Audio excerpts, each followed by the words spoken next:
nga pala sa JM Espiritu. I am from UP. I am a member of the Loudmouth collective. Hello. Yes. Okay. And magandang gabi sa inyo lahat. Let's see. Okay na ba if I do 3 poems? Yes, okay lang. I'll start with one of my favorites. This one is entitled This Body. And it's for everyone who's ever been told na yung taba mo na. So this is entitled This Body. Okay na ba? Hindi ako gumamit ng mic kasi medyo faulty siya.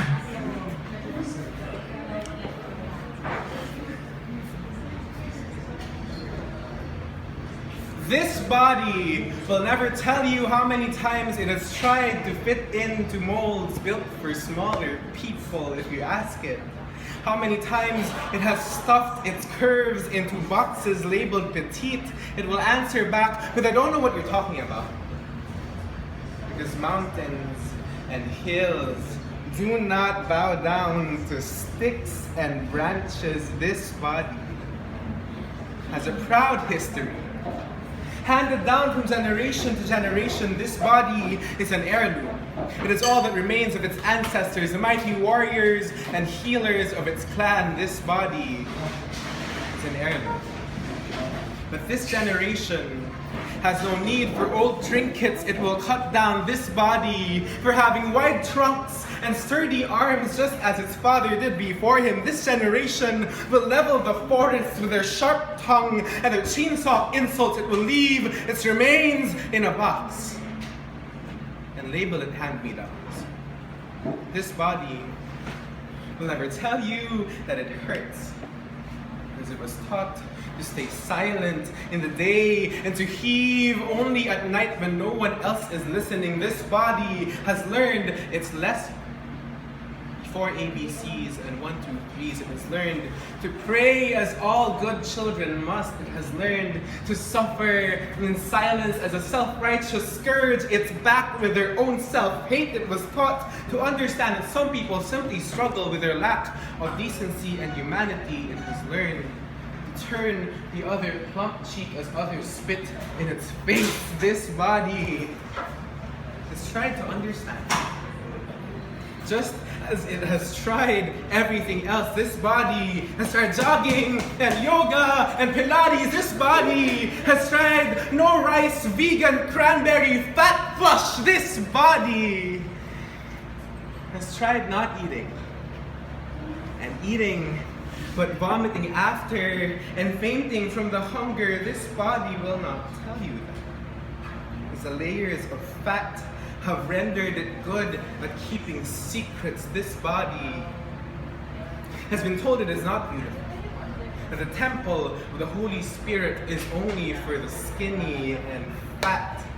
It's no longer a burnt offering, because Jesus, well, he is apparently watching his figure. Well, this body will not tell you you are wrong, because it has tried far too many times, and each time feels more and more like stepping on your right to pronounce verdicts over places beyond your jurisdiction. This body is not your possession.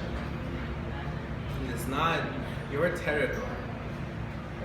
Your judgments and your laws do not apply. This body is tired of this failed democracy.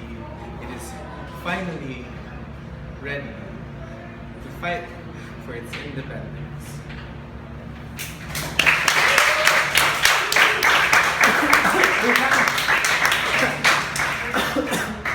Woo! Wait.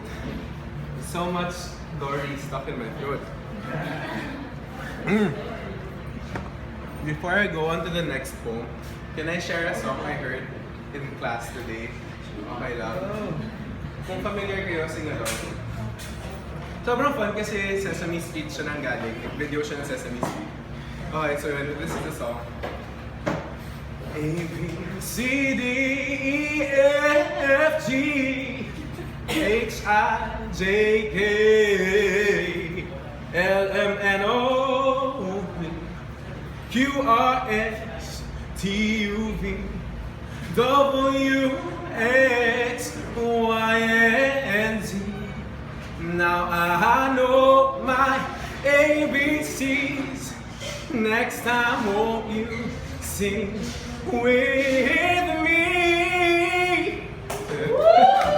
Happy So yes. Thank you, Sesame Street. Yes, my next poem. Okay lang ba I try something new? I wrote it, this is kind of new. This is entitled Pag-ihi. Are we all familiar with the action of yes? Let me just find it. Okay. Again, this is entitled Pag-ihi. Hindi ko na kaya na sobrang tagal na ng pagpipigil ko ay lagpas na sa kilig at sobrang sakit na. Pagkahapdi-hapdi na tila bang nais ang pumakawala at bumulwak. Hindi. Hinga. Kaya ba? Matagal-tagal ka na rin naman na nakikimkim, mas matagal pa sa biyahe sa EDSA o pila sa counter sa S&P, they say hindi ka na bago dito. Sa pagtatago na nararamdaman mo. Ngunit kahit sanay ka na, mahahalata ka pa rin. Sino ba di makakapansin sa iyong pagpapawis, sa panlalamig at pamumutla sa iyong mukha, pati ang pangihina ng mga binti at mga hita? Huwag kang papahalata. Dahil naituro na sa iyo na may mga bagay na dapat mong ikahiya. Natural man sa lahat ng tao na makaramdam ng matinding agos, na nais rumagasa at pagkatapos ay bibigyan ka ng ginhawa, ay hindi mo pa rin mapakawala. Mas pipiliin mo pang lunurin ang kalooban mo kaysa hayaang maglayag ang mga along nagpupumigla sa kaibuturan ng pagkatao mo. Sige na. Magpigil ka. Saan ka naman magaling? Pero ito tatandaan mo.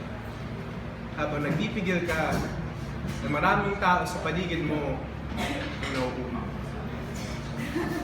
Thank you.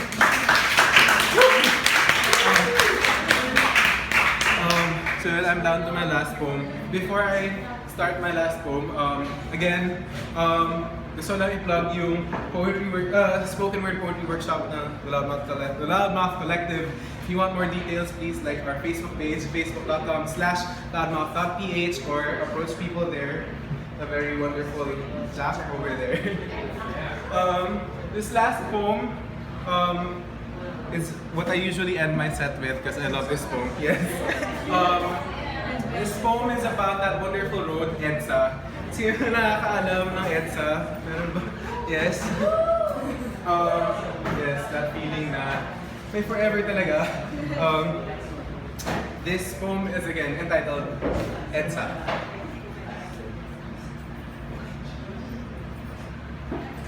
Mahal, pasensyahan mo na lamang ang mga libo-libong dumaan at kalaunay ng iwan din lang. Hindi mo kasalanan na hindi sila marunong maghinta.